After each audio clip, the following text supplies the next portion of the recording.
Hi guys, welcome back to my channel. My name is Taylor and this is Benter's Bookshelf.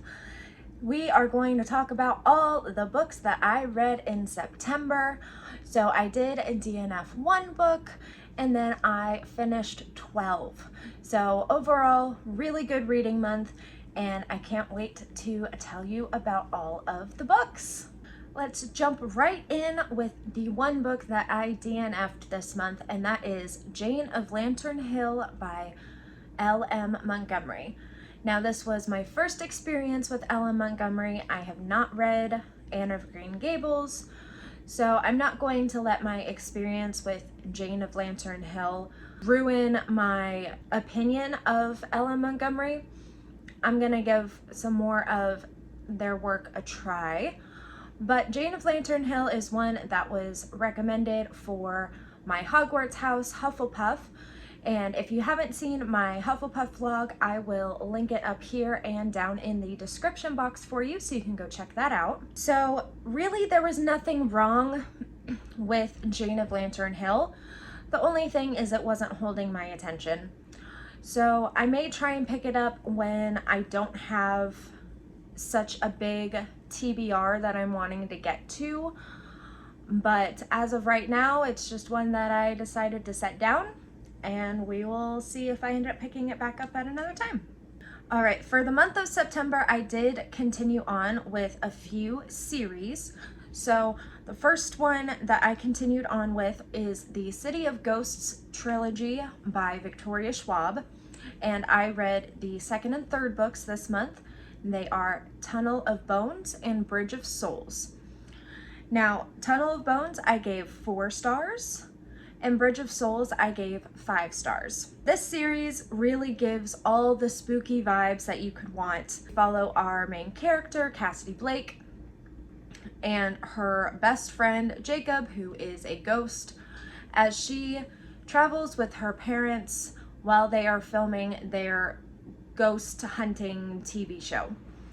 And Cassidy has the ability to travel between the human world and the ghost world, or the Veil.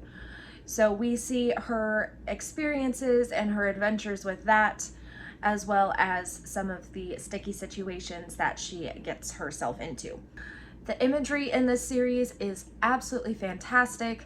Tunnel of Bones takes place in Paris, and Bridge of Souls takes place in New Orleans, and I love seeing the haunted, spooky, creepy sides of these major cities in just the extremely well written way that Victoria Schwab does.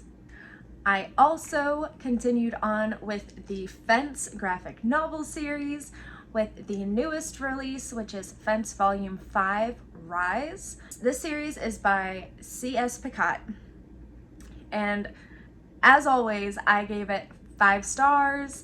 I absolutely love this series. I love fencing as a sport in general, and the school setting and the angst and rivalry is just spot on. It makes for a great read. This one just close to my heart because it is just such a good series. We follow a school fencing team. Nick is our main character, and he is trying to become the best fencer that he can and try and beat out his school rival, as well as his half-brother who doesn't know that he exists. I feel like I have a really good sense of each of the characters, and I love the friendships that are forming, and I love the coach's sass. The coach is very sassy, and I just, it's so good. I also started a new series, and that is the Carry On Trilogy by Rainbow Rowell.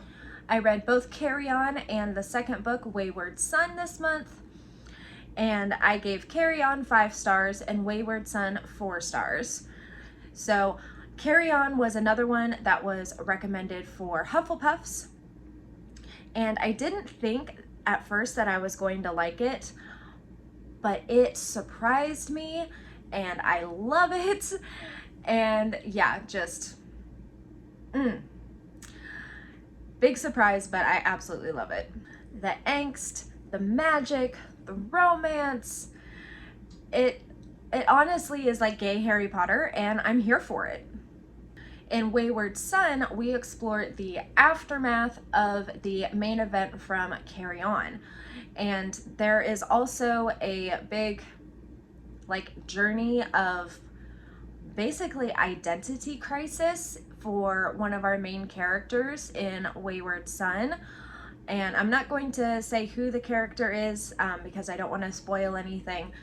But yeah, there's an identity crisis, and just seeing this character work through all of the emotions and try and keep his friendships and relationships going during all of this, it's really interesting.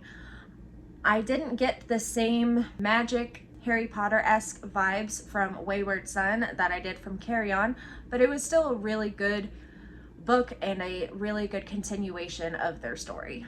Okay, moving on to the other books that I read in September, we have Lumberjanes Volume 1, Beware the Kitten Holy, and this is by Noelle Stevenson, Grace Ellis, and Shannon Waters.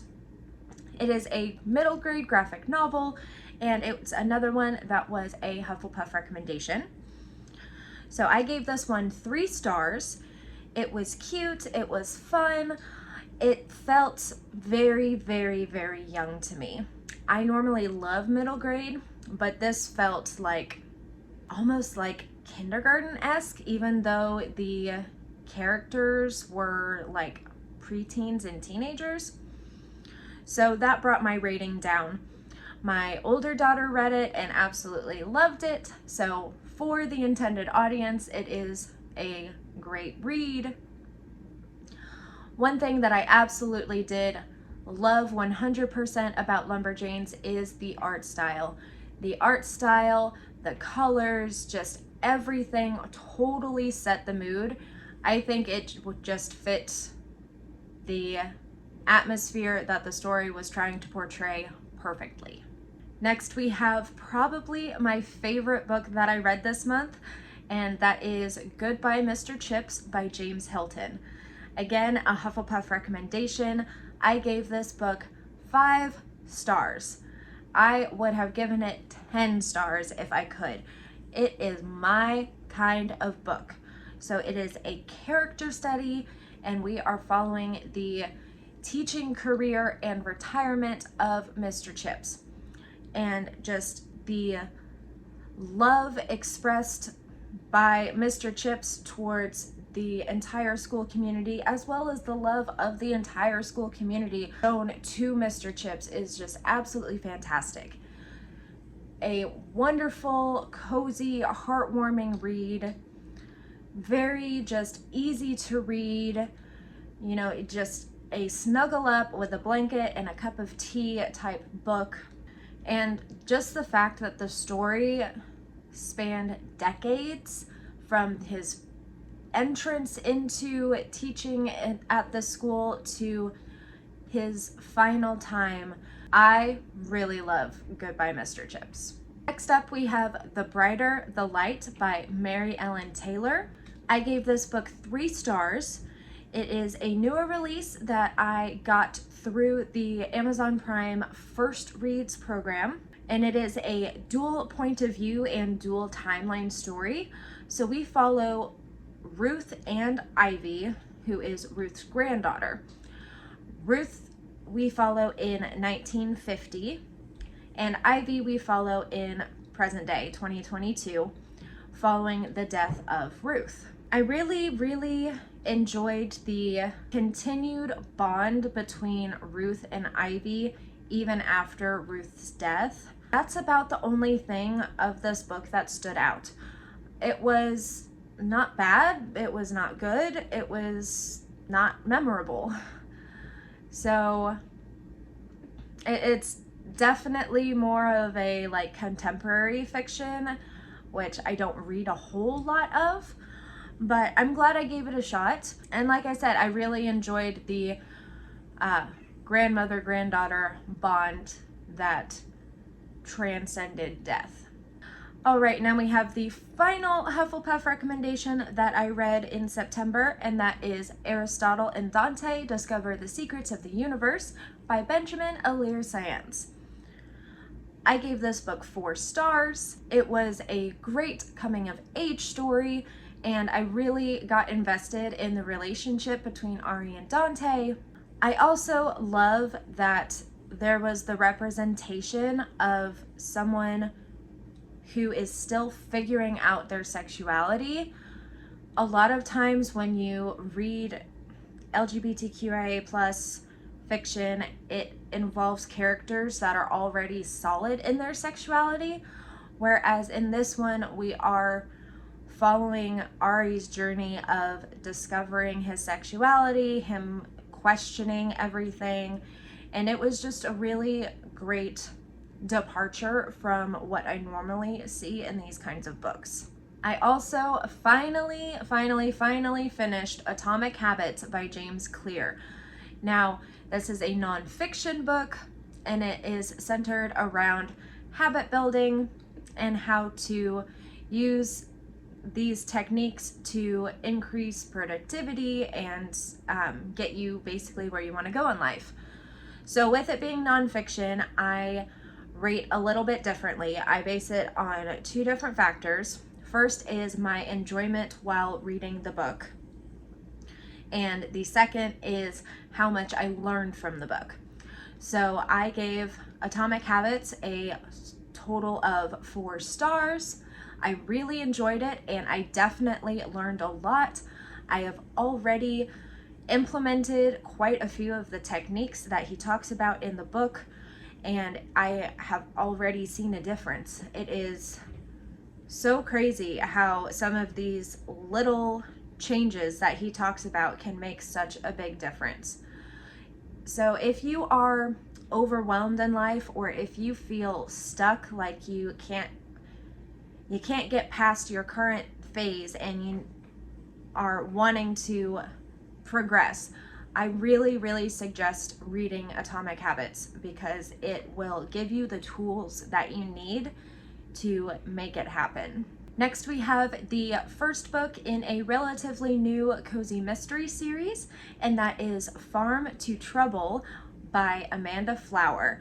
I gave this book 4 stars. It hit all of the points that I love about cozy mysteries. We follow Shiloh, who is our main character, as she is returning back to her hometown to help save her family farm after her father's health starts to decline. When she gets back, like most cozy mysteries, there's a murder, and her father is arrested for the murder, wrongfully so.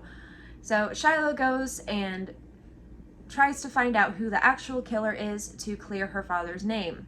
This was just a really good story. Like I said, it hit all of the points that I love about cozy mysteries. And you know, cozy mysteries are like the comfort food of the literary world. You just want to read them when you are just wanting like a warm hug in a book. The final book that I read in September is The Perfect Child by Lucinda Berry. This is a new release, and I gave it 3 stars. So this is an adoption gone wrong psychological thriller, and it was super creepy, super disturbing. As a parent, I can't even imagine the majority of the events that happened in this book. It was just so heart-wrenchingly disturbing, but that is the intention. So I think this book was written extremely well for what the story was and the feelings that the author wanted to evoke with this story. Unfortunately, I was not happy with the ending. No spoilers, but the ending was very abrupt, and I was left a little bit bewildered, feeling like the novel wasn't finished. That did knock my rating down, but overall I thought it was very well written, and I believe that it had the intended effect. All right, guys, that is it for my September wrap up. Thank you for coming and checking out all the books that I read for this month. Please like and subscribe if you enjoyed this video. And don't forget to ring that notification bell so you get notified for all of my upcoming videos. It is now October, so I have all the Halloween fun coming up for you guys. And if you have made it this far into the video, go ahead and leave me a balloon emoji, since there is a balloon on the cover of The Perfect Child. So yes, leave me a balloon emoji down in the comments. Let me know what your favorite or least favorite book that you read in September was. And I hope to see you guys really soon with another video.